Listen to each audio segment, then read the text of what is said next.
Bueno, a continuación vamos a hacer el ejemplo del análisis de una función cuadrática.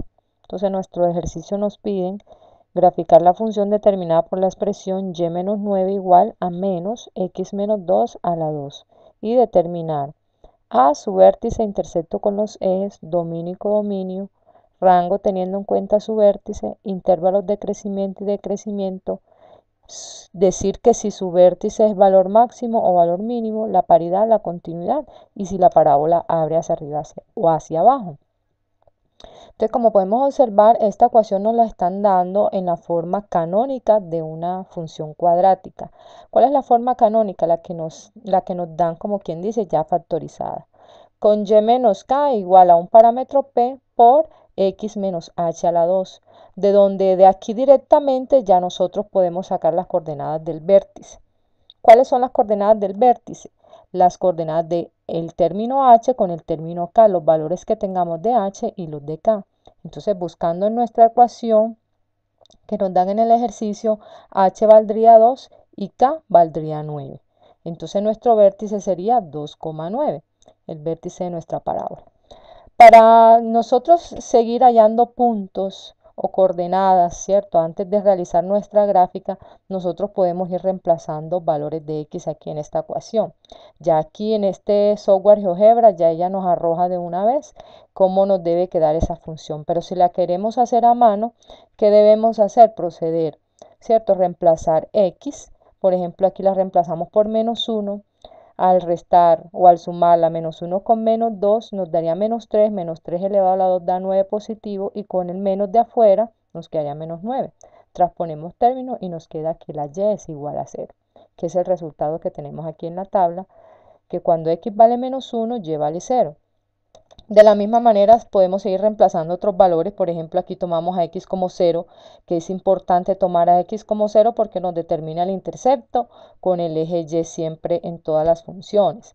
Entonces si la x vale 0, aquí nos quedaría menos 2 a la 2, que eso da 4 positivo, con el menos de afuera menos 4, y al transponer los términos y es igual a 5. Entonces nos da otra coordenada de otro punto, 0,5.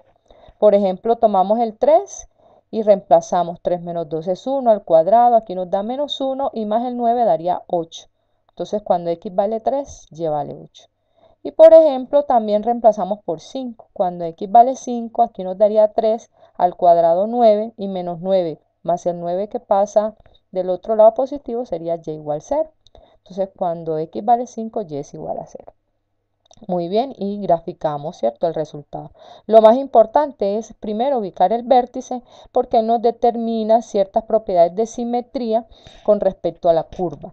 Entonces, si nosotros, por ejemplo, ubicamos el punto menos 1,0 y el punto 0,5, ya nosotros sabemos que del otro lado de la parábola debe existir, ¿cierto?, la misma distancia o las propiedades deben ser iguales en cuanto a distancia con respecto a esta recta x igual 2 que me determina a mí el vértice.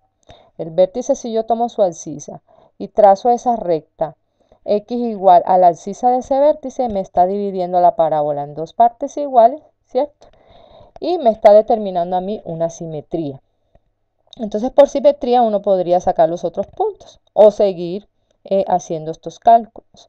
Entonces, ya aquí GeoGebra me está ubicando tanto el vértice, que vamos a mostrar aquí su coordenada, nombre y valor, dándole el nombre y valor, ahí está, 2,9. También GeoGebra me está aquí determinando el intercepto con el eje y dos interceptos que nos resultaron con el eje X, ¿listo? Entonces, según lo que me preguntan acá, su vértice e intercepto con los ejes. Entonces el vértice ya lo habíamos calculado aquí, que según la forma canónica, el vértice sería 2,9, ¿cierto? ¿Cuáles son los interceptos con los ejes? Con el eje X, entonces, observamos que cuando se hace Y0, Y se hace 0 cuando la X vale menos 1. Por lo tanto, el punto de intercepto con el eje X es menos 1,0. ¿En qué otro punto la y se hace 0? En el punto cuando x es igual a 5, ¿cierto? Cuando x igual a 5, y vale 0. Entonces también en el punto 5,0. Y el otro punto de intersección sería el intercepto con el eje y, que sería 0,5. Cuando aquí reemplazábamos a la x por 0, la y nos daba 5. Muy bien, y me preguntan el dominio y el codominio. Entonces, como sabemos, toda función cuadrática tiene dominio los números reales, ¿cierto? Por la forma en que están definidas. Y el codominio, como simplemente me están preguntando que cuál es el conjunto de llegada y es una función definida de R en R, simplemente escribimos que también el codominio son todos los reales. Ahora, si me preguntan por el rango, que es la pregunta C, ¿cómo es el rango teniendo en cuenta este vértice que está aquí? Es decir, yo aquí observo que el vértice me está determinando un punto máximo de la función. Por lo tanto, la función toma valores menores o iguales que 9. O sea, de aquí para abajo, menores o iguales que 9. ¿Cómo se escribe eso en forma de conjunto?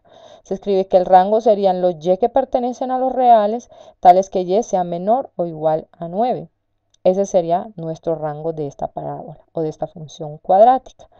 Intervalos de crecimiento y decrecimiento, pues aquí se observa que desde menos infinito hasta que yo llegue al punto x igual 2, la función, miren que nos va creciendo, ¿cierto? Hasta este punto la función nos va creciendo hasta el punto máximo. Entonces crece de menos infinito hasta el 2 y decrece, desde ese mismo punto ella empieza a decrecer también. Para los x mayores que 2 hasta el infinito, la función entre valores mayores que yo vaya tomando de x, observamos que los valores de y van disminuyendo. Por lo tanto, aquí en este otro tramo de la función sería decreciente. ¿Su vértice es un valor máximo o un valor mínimo? Pues ya dijimos que era un valor máximo, ¿sí? Porque es el mayor valor que toma la y para esta función. Me preguntan acerca de la paridad, pues decimos que paridad no tiene. ¿Por qué no tiene? Porque si yo tomo, por ejemplo, a x igual a 3 y a x igual a menos 3, esos valores no me van a dar idénticos, ni siquiera con signos contrarios, es decir, no me van a dar el mismo valor absoluto, esos resultados. Entonces, ¿por qué será que esta función no tiene paridad? No es par ni es impar, porque simplemente es una función cuadrática, es una parábola que no tiene vértice en el origen. Cuando la parábola tenga vértice en el origen, pues ahí sí se va a cumplir de que van a ser funciones pares. Pero cuando son este tipo de funciones cuadráticas, ya en forma general, donde se les están sumando otro tipo de valores, ¿cierto? Ya en estos casos, ya la función, como pueden observar, está corrida hacia la derecha o hacia arriba o hacia la izquierda de una función original que nosotros tomemos como referencia y por lo tanto ya esto no va a tener paridad. Ni es par ni es impar. Entonces usted toma, por ejemplo, el menos 3 y el 3 y usted va a observar que en 3, miren que por ejemplo nos da 8, ¿cierto? En 3, por ejemplo, aquí nos da 8.